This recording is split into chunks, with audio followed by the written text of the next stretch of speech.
Ne haragudj! Nagyon sajnálom, ne haragudj! Semmi baj. Oké. Nem kellett volna ilyen jól játszanom. Semmi baj. Oké. Nem kellett volna győznöm se. Semmi baj. Oké. Tudom, nem kellett volna mindkét szettben a vonal fölé ugrani, aztán a hálót átugorva győzelmi táncot járni. Igazad van. Tényleg nem kellett volna. De remekül néztél ki, ahogy ott ugráltál a pályán.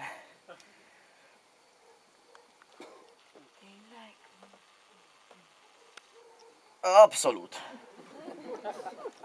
Csak, hogy még egyszer sem próbálkoztál? Mivel? Tudod, ez már a 4. randing, szóval miért?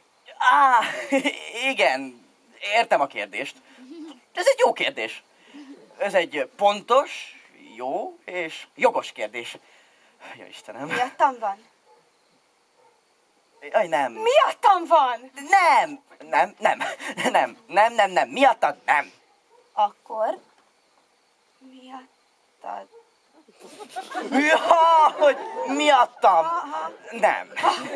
Mármint úgy értem, hogy mindenem tökéletesen működik, és nagyon szeretek, tudod? Úristen, nem kellett volna megkérdeznem. Mindig olyan butaságokat beszélek, ha randi van valakivel. Tudod, mintha lenne az agyamba egy kapcsoló, ami bekapcsolja a hülyeséget. Nagyon gáz vagyok, tudom. Semmi baj, nekem is van egy ilyen kapcsolóm. És ami a próbálkozást illeti, egyszerűen csak jól nevelt voltam.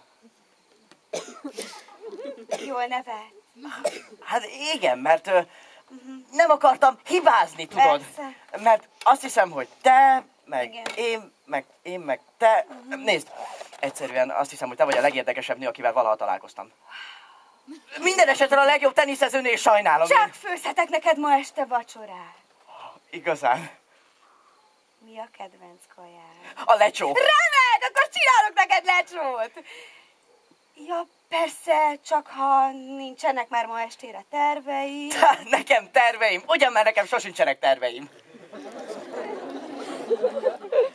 Ja, hát nem úgy értem, hogy egy lúzer volnék.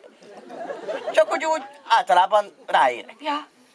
Wow, akkor csinálsz nekem lecsót. Igen. Hú, ez micsoda megtiszteltetés. Akkor gondolom nekem hoznom kéne Kotont. bort.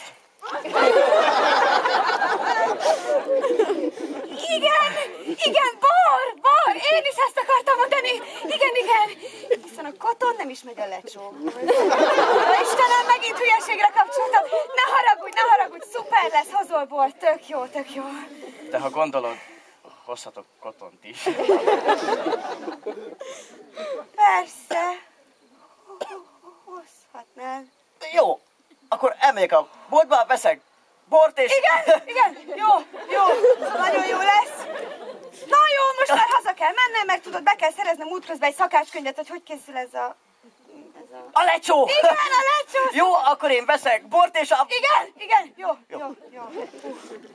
Akkor este. Igen.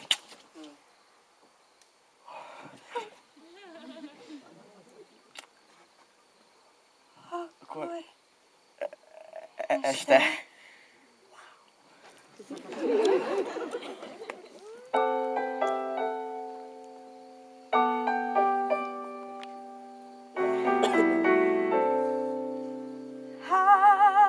Ez az a nap, jaj, nem meglepő, jöhet a holdfény, mert itt a nagy ő, úgy átölelném, és kényeztetném, mert nincs más, csak ő.